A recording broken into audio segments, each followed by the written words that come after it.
Buenos días. En primer lugar, quería agradecer a los organizadores mi participación en el segundo Congreso Internacional de Investigación en Salud Ocupacional y Seguridad y Salud en el Trabajo 2023. Soy Javier Rodrigo Agulló y voy a hablarles sobre los contaminantes ambientales en el teletrabajo. En primer lugar, partimos de la definición de teletrabajo, que no se trata de una actividad profesional en sí misma, sino que se trata de una forma de organizar el trabajo.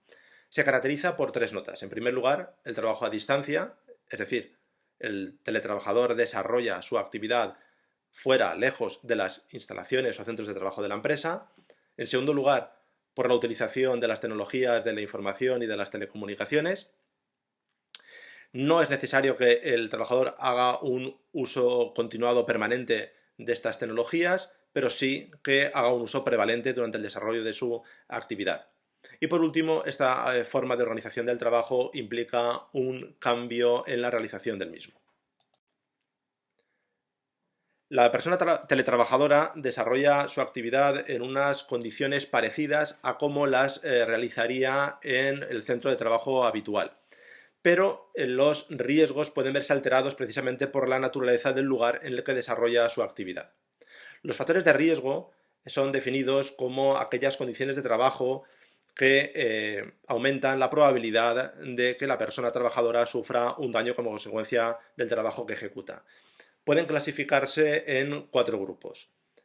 En primer lugar, las condiciones materiales y de seguridad, en las que incluirían los equipos de trabajo, como puede ser el propio equipo informático, o el riesgo de electrocución, las condiciones ambientales, que son el tema de esta ponencia, la carga de trabajo, en la que se puede distinguir la carga mental y la carga física, y por último, los factores organizativos, también denominados en la literatura científica como factores psicosociales.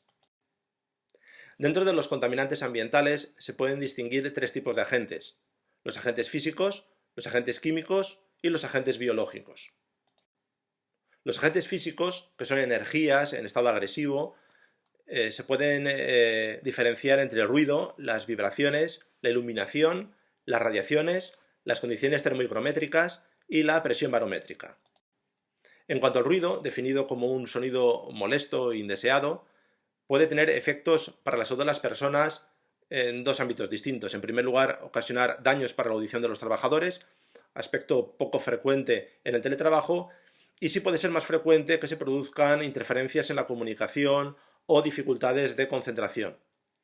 Entre los factores a tener en cuenta para estas molestias o incluso daños del ruido para la salud de las personas, se debe considerar el nivel de presión sonora, la frecuencia, el sentido del sonido para la persona trabajadora, la edad o incluso el tipo de tarea que se está ejecutando. En cuanto a las fuentes de emisión, se deben considerar el ruido procedente del exterior, como puede ser el del tráfico aéreo o el tráfico rodado, o las obras públicas que estén realizando en las calles cercanas al puesto de trabajo. Deben considerarse también como fuentes de ruido el procedente de las propias instalaciones del lugar donde se presta el trabajo, como puede ser el sistema de ventilación o climatización, y también el generado por los equipos de trabajo, como puede ser el propio equipo informático, el ordenador. Por último, debe tenerse en cuenta también el ruido que puedan producir las personas que estén presentes en el centro de en el lugar de trabajo, como puede ser las personas que estén habitando también en el domicilio donde el teletrabajador desarrolle su actividad, o si el teletrabajador está desarrollando su trabajo en un espacio de coworking, un telecentro, puede haber otras personas que estén interactuando entre ellas y por lo tanto la conversación puede ser inteligible para él y pueda resultar una molestia. En cuanto a las vibraciones, deben tenerse en cuenta sus características, como puede ser la magnitud o la frecuencia. En cuanto a los efectos, se puede distinguir aquellos que afectan al sistema mano-brazo o las vibraciones que afectan al cuerpo entero.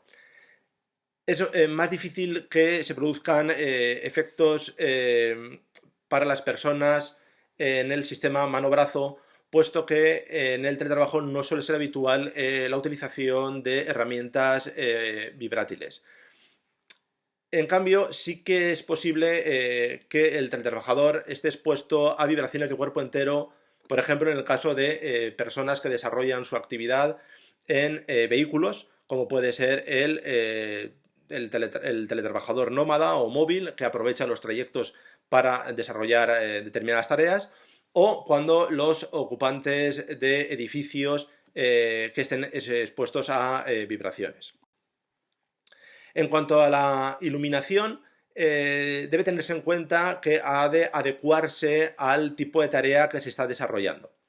Algunos de los factores que se deben considerar para evitar la fatiga visual o incluso para conseguir un ambiente de trabajo confortable visualmente son el nivel de iluminación, el contraste, la ausencia de reflejos o deslumbramientos y también el color. Un nivel de iluminación adecuado para el desarrollo del teletrabajo, en el que normalmente se combina el trabajo con la pantalla del ordenador y también con documentos impresos, es el comprendido entre los 300 y los 500 lux. En cuanto a las radiaciones, se pueden distinguir entre las radiaciones ionizantes y las no ionizantes. En el caso de la exposición a radiaciones ópticas y electromagnéticas derivadas de la emisión de los equipos con pantallas de visualización, según el Instituto Nacional de Seguridad y Salud en el Trabajo, no es necesaria su evaluación, puesto que estas emisiones están por debajo de los valores que podrían entrañar riesgo o peligro para la salud de las personas. En cambio, sí que debe tenerse en cuenta que la utilización de los teléfonos móviles o redes inalámbricas, el Wi-Fi o el Bluetooth, puede generar campos electromagnéticos que supongan la aparición de electrosensibilidad en determinadas personas trabajadoras. Por último, debe considerarse también la exposición de teletrabajadores nómadas o móviles a la radiación cósmica cuando aprovechan los largos trayectos en avión para desarrollar tareas durante los vuelos. En cuanto a las condiciones termomicrométricas, deben considerarse determinadas variables, como puede ser la temperatura seca del aire, la temperatura radiante media, la humedad o las corrientes del aire. En cuanto a los posibles daños y molestias que puede ocasionar, los daños irían relacionados con la exposición a calor o frío intenso. En cuanto a las molestias, estaríamos cercanos a las situaciones de confort térmico y por lo tanto habría que tener en cuenta aquella temperatura que rondaría entre los 23 y 26 grados para trabajos en verano o los 20-24 grados para trabajo desarrollado en la estación de invierno. La humedad, para evitar situaciones de sequedad de mucosas, de ojos o de la piel, debería ser superior al 30%, pero no superar el 70%, puesto que puede contribuir a la aparición de proliferación de hongos, por ejemplo, ¿no? Las corrientes de aire deben tenerse en cuenta y evitarse en la medida de lo posible, puesto que resultan también molestas para los trabajadores, sobre todo aquellas que puedan afectar a la zona a la altura de los tobillos o a la zona de los hombros, del cuello y de la cabeza.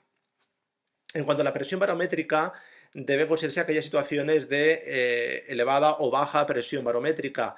En el teletrabajo no es normal que se den situaciones de una alta presión, que es típica de trabajos de buzo o actividades subacuáticas. En cambio, sí que puede darse cuando se desarrolla la actividad en lugares a gran altitud o durante los trayectos en avión, en los que el trabajador está expuesto a una gran altitud, baja la presión barométrica y esto puede suponer un incremento de la presión arterial. En cuanto a los agentes químicos considerados como materia orgánica o inorgánica que puede tener una incidencia sobre la salud del trabajador, deben tenerse en cuenta aquellos que proceden del exterior, como pueden ser los procedentes de los procesos industriales o de la combustión de los vehículos a motor, fundamentalmente el dióxido de carbono, el monóxido de carbono, entre otros contaminantes químicos, y también los procedentes del propio interior, como aquellos propios de los materiales con que está construido el edificio o del mobiliario allí existente. Y por último, deben tenerse en cuenta los agentes biológicos, que son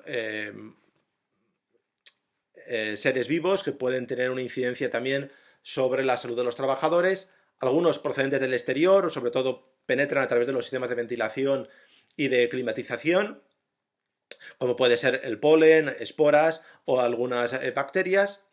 Y los procedentes del interior, como virus o bacterias procedentes de las propias personas que comparten un espacio, como puede ser un telecentro, o de animales de compañía, mascotas, que pueden estar presentes en el propio lugar de trabajo cuando se trabaja en el propio domicilio, o que el trabajador los lleve desde su domicilio al lugar de trabajo.